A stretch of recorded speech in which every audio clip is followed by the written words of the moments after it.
शिवराज के सामने कांग्रेस ने उतार दिए बजरंगबली, मुश्किल में बीजेपी। कांग्रेस की पहली सूची में सिर्फ एक मुस्लिम, बीजेपी ने एक को भी नहीं दिया टिकट। बीजेपी की तरह कांग्रेस की सूची में सवर्ण उम्मीदवारों का दबदबा।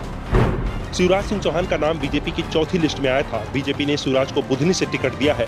बुधनी से ही शिवराज इस समय विधायक है, लेकिन पहले कहा जा रहा था कि पार्टी शायद शिवराज को विधानसभा चुनाव नहीं लड़ाएगी। बीजेपी की 3 सूची जारी हो चुकी थी, लेकिन शिवराज का नाम नहीं आया था, जिससे चर्चाएं और तेज हो गई थी। लेकिन बाद में चौथी सूची में बीजेपी ने बुधनी सीट से शिवराज सिंह का नाम घोषित कर दिया। इसके बाद से सवाल उठ रहे थे कि शिवराज के खिलाफ कांग्रेस किसे चुनाव मैदान में उतारेगी, और कांग्रेस ने साफ कर दिया था कि वो शिवराज और बीजेपी दोनों को चौंकाएगी।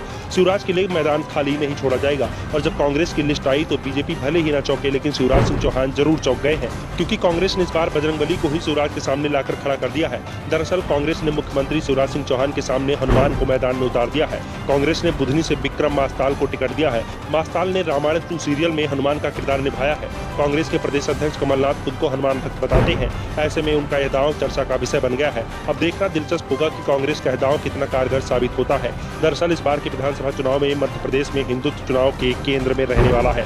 बीजेपी और कांग्रेस दोनों ही खुद को हिंदुत्ववादी साबित करने की कोशिश में जुटी हुई है। मध्य प्रदेश कांग्रेस ने तो पुजारी प्रकोष्ठ तक बना दिया है, पुजारी सम्मेलन करा चुकी है और पुजारियों के लिए कई योजनाओं का ऐलान भी कर चुकी है। छिंदवाड़ा में कमलनाथ प्रसिद्ध कथावाचक धीरेन्द्र शास्त्री बागेश्वर धाम और शिव भक्त पंडित प्रदीप मिश्रा की कथा भी करा चुके हैं। हर जिले में सुंदरकांड का पाठ कराया गया है और अब बजरंगबली को ही शिवराज के सामने उतार दिया गया है। दरअसल कहा जा रहा है कि जिस तरह से सनातन धर्म को लेकर इंडिया गठबंधन की ओर से कुछ नेताओं के बयान सामने आए हैं, उसके बाद से ही कांग्रेस बैकफुट पर दिखाई दे रही थी, और इसी के चलते कमलनाथ ने इंडिया गठबंधन की भोपाल में होने वाली रैली को रद्द करा दिया था। कमलनाथ के करीबियों का दावा था कि अगर इंडिया महागठबंधन की रैली चुनाव के दौरान भोपाल में हुई होती तो इसकी फायदे की जगह नुकसान ही होता, और बीजेपी सनातन धर्म को चुनावी मुद्दा नहीं बनाए, इसके लिए सीधे बजरंगबली को ही चुनाव मैदान में उतार दिया गया है। वैसे कांग्रेस की लिस्ट को देखा जाए तो पहली सूची में कांग्रेस ने 144 विधानसभा सीटों पर प्रत्याशी उतारे हैं। इस लिस्ट में जातिगत समीकरणों को साधने की भी कोशिश की गई है। 144 में से 47 उम्मीदवार सामान्य वर्ग से हैं। 39 सीटों पर ओबीसी उम्मीदवार उतारे गए हैं,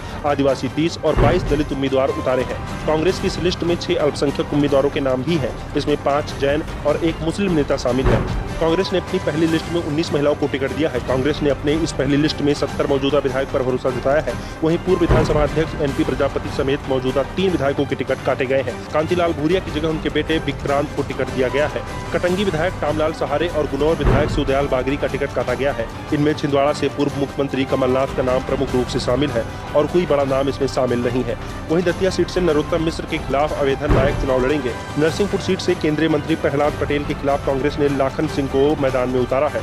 इंदौर फर्स्ट विधानसभा सीट से कैलाश विजयवर्गीय के खिलाफ संजय शुक्ला मैदान में है। सतना सीट से बीजेपी उम्मीदवार सांसद गणेश सिंह के खिलाफ कांग्रेस ने सिद्धार्थ कुशवाहा को मैदान में उतारा है। जबलपुर पश्चिम सीट से बीजेपी सांसद राकेश सिंह के खिलाफ तरुण भनोत मैदान में है।